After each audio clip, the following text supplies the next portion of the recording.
in the last class we have discussed about transcription in prokaryotes. That means transcription in bacteria.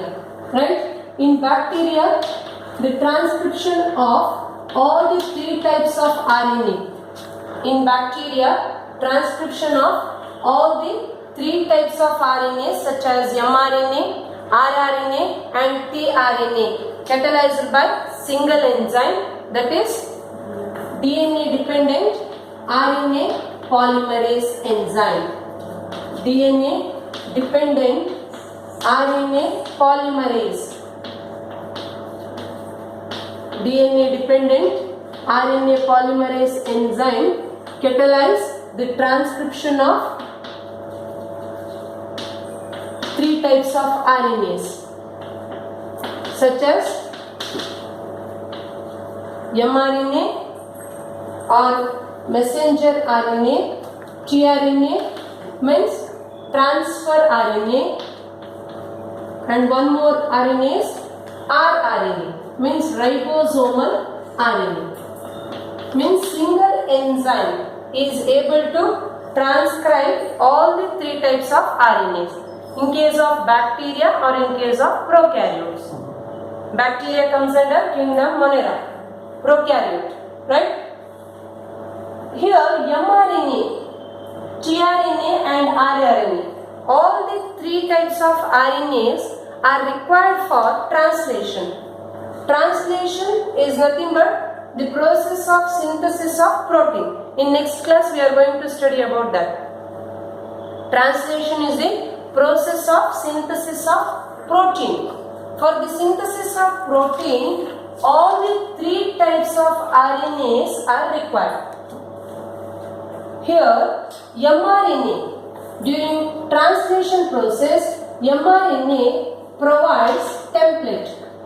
mRNA provides template during translation, right? Whereas the tRNA, it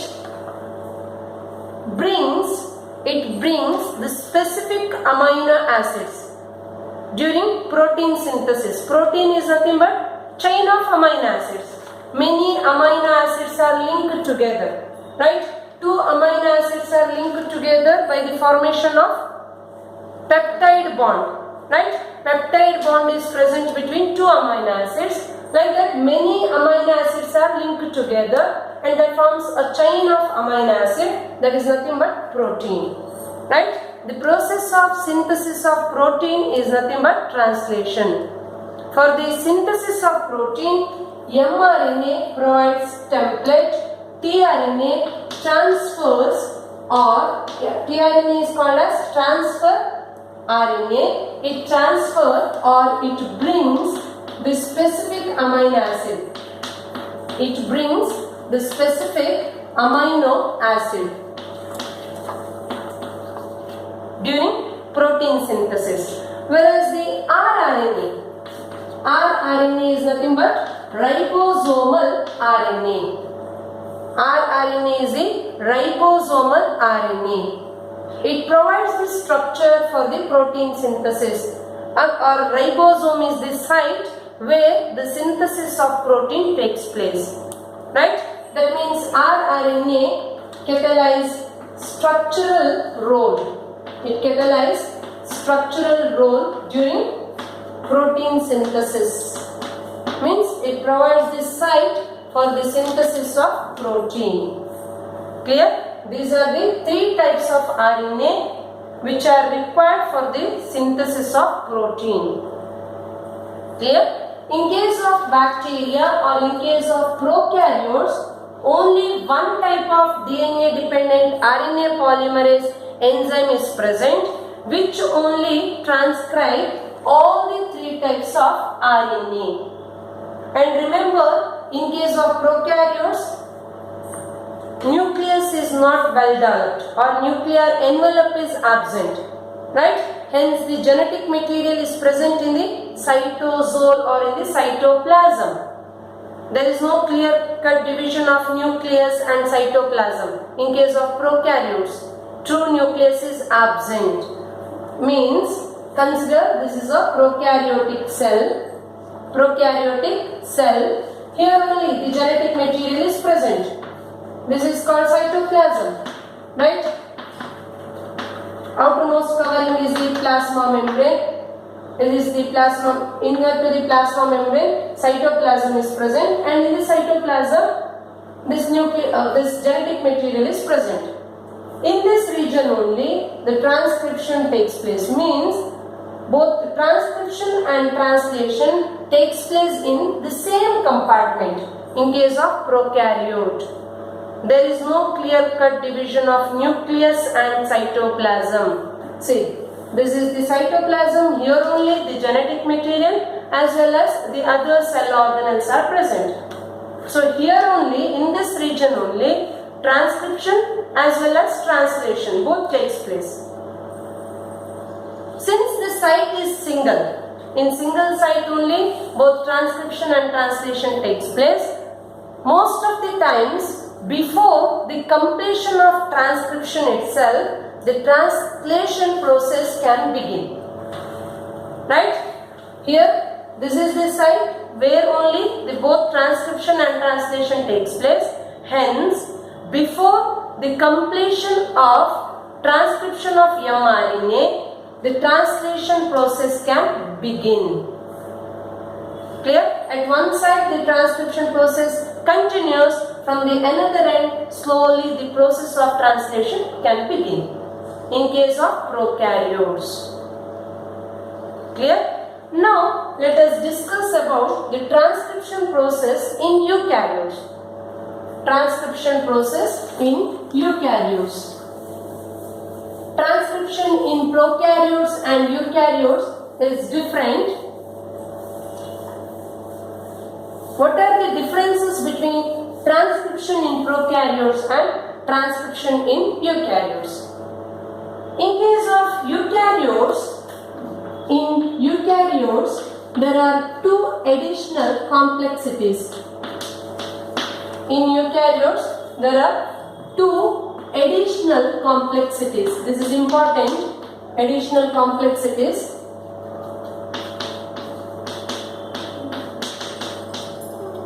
Two additional complexities are there in case of eukaryotes. Means in eukaryotes, three types of RNA polymerase enzymes are present. In eukaryotes, first complexity is in eukaryotes, three types of RNA polymerase enzyme.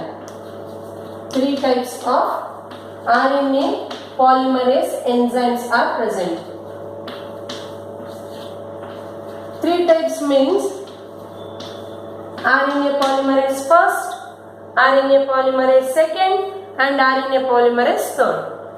Whereas in prokaryotes, only one RNA polymerase enzyme is present, and that RNA polymerase enzyme is able to complete the transcription process. Because DNA dependent RNA polymerase enzyme transiently forms association with initiation factor, that is called sigma factor, and termination factor, that is called rho factor. Right? When DNA dependent RNA polymerase enzyme associate transiently with initiation factor, it initiates the process of initiation, or it begins initiation step during transcription. When DNA dependent RNA polymerase enzyme transiently associate with termination factor, that is called rho factor, then it terminates the process of transcription.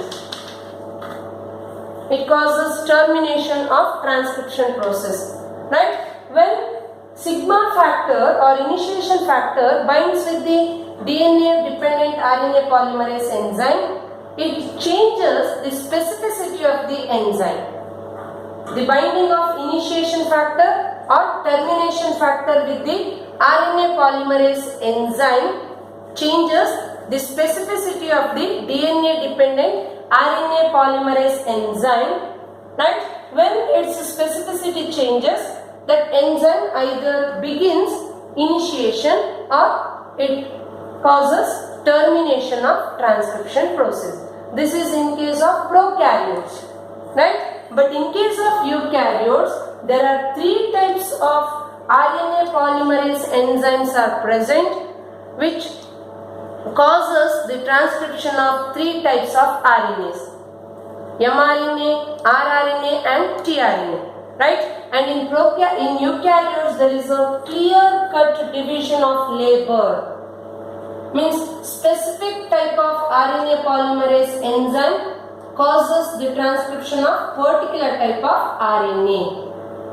3 types of RNA polymerase enzymes are present, such as RNA polymerase first. 3 enzymes are RNA polymerase first, right? RNA polymerase first enzyme transcribes. It transcribes or it causes the transcription of rRNA, means ribosomal RNA. RNA polymerase first particularly causes the transcription of rRNA or ribosomal RNA. Particularly it transcribes 28 S subunit, 18 S subunit and 5.8 S subunit of rRNAs. These are different subunits. S means Swedberg unit, right? Different subunits of rRNA. RNA polymerase first transcribes rRNA, particularly 28S, 18S and 5.8S subunits of rRNA. Whereas the RNA polymerase third transcribes tRNA. RNA polymerase third transcribes tRNA, then 5S rRNA. 5S subunit of ribosomal RNA and snRNA. snRNA means small nuclear RNA. You have to write like this: capital S, small letter N. Small nuclear RNA. Then one more type of RNA polymerase enzyme is RNA polymerase second. This is very, very important. RNA polymerase second transcribes hnRNA, precursor of mRNA. It transcribes precursor of mRNA. Precursor means later this precursor gives rise to active mRNA. Precursor of mRNA, that is called as hnRNA or heterogeneous nuclear RNA. hnRNA, heterogeneous nuclear RNA.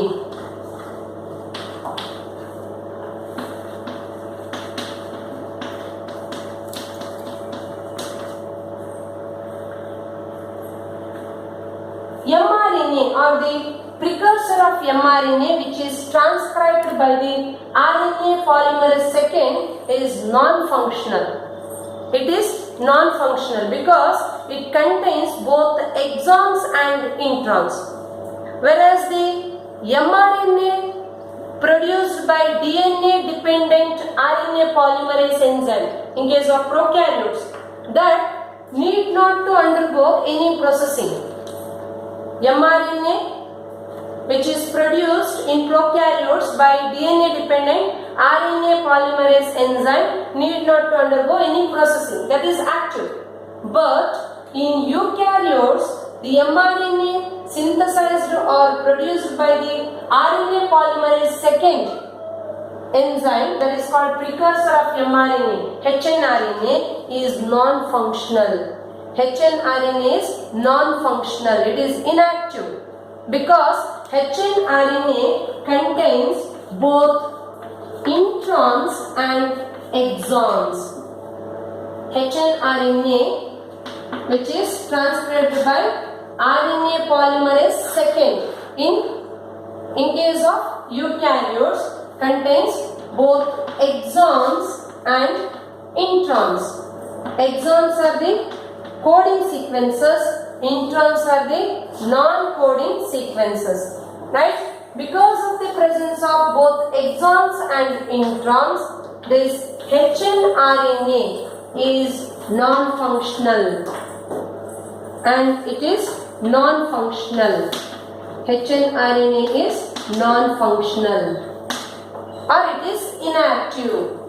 In order to become functional or to become active, this hnRNA undergoes three processes. It undergoes some processing such as splicing, capping and tailing.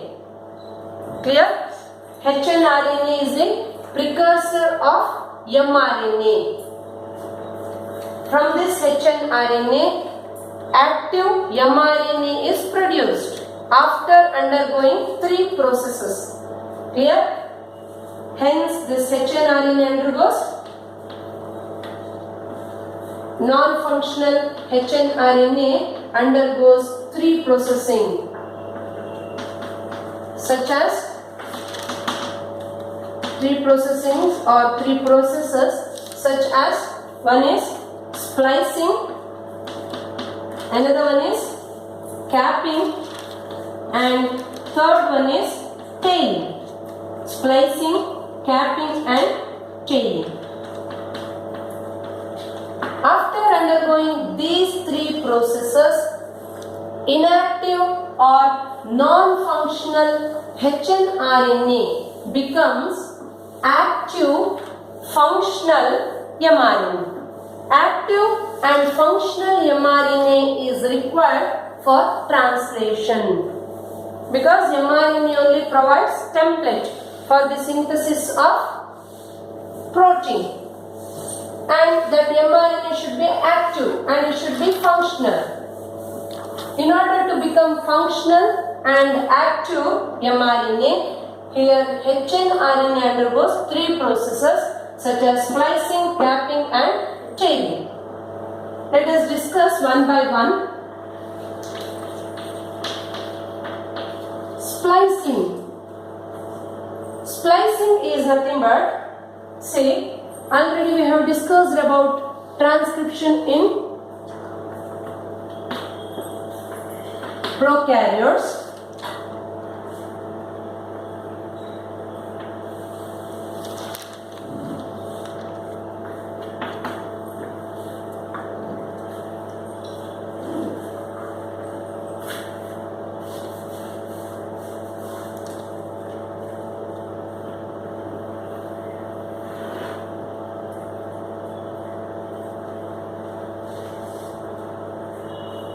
This is the transcription bubble.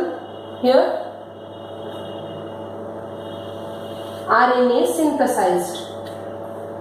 RNA is synthesized and synthesized RNA is having the polarity of 5' to 3'. This is the 5' end of the RNA and this is the 3' end of the RNA. Right? This is newly synthesized RNA. Newly synthesized RNA.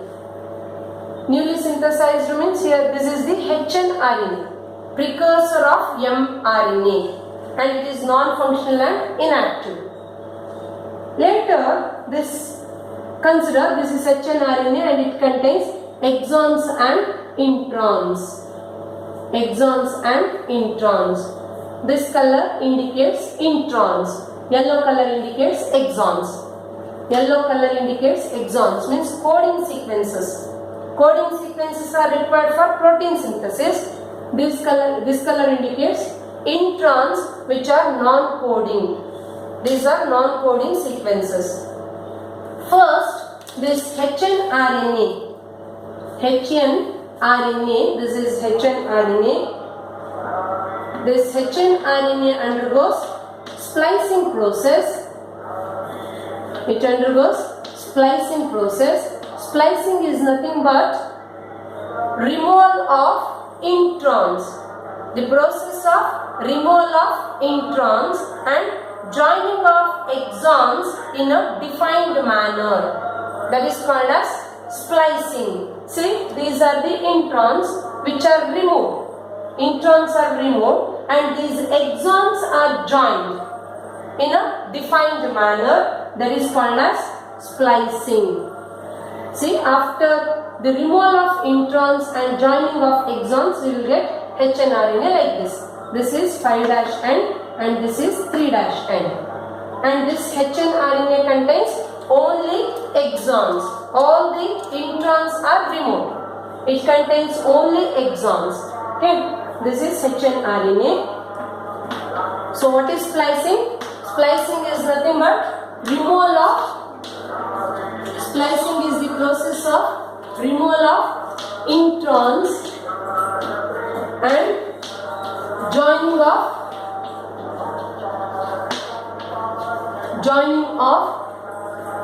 exons in a defined manner.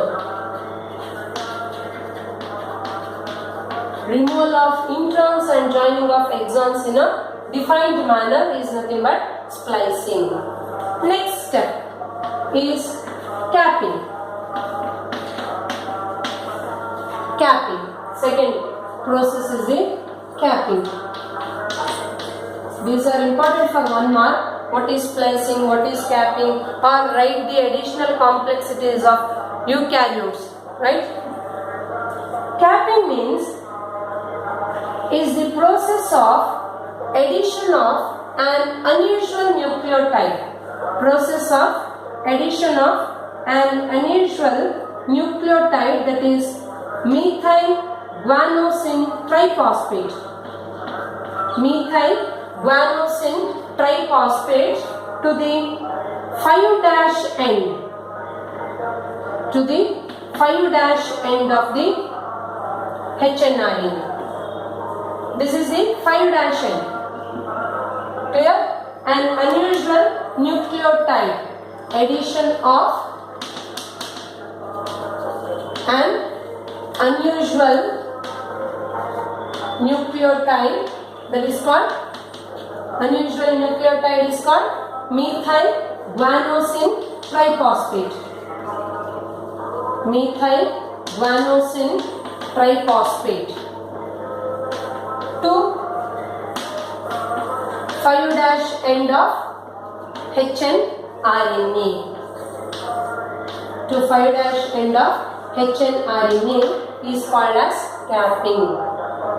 Clear? And this is 3' end. Any doubts? Splicing and capping. Okay, next. Third step is tailing. Tailing is nothing but the process of addition of around 200 to 300 adenylate residues to the 3' end in a template independent manner. Poly A tail is added to the 3' end. Poly A tail is added to the 3' end. This is called poly A tail. Poly A tail. To the 3' end of the hnRNA, right? Addition of, third step is the tailing. Tailing is nothing but addition of around 200 to 300 adenylate residues. Adenylate residues to 3' end of hnRNA in a template independent manner. Means it is independent of template. Template independent manner.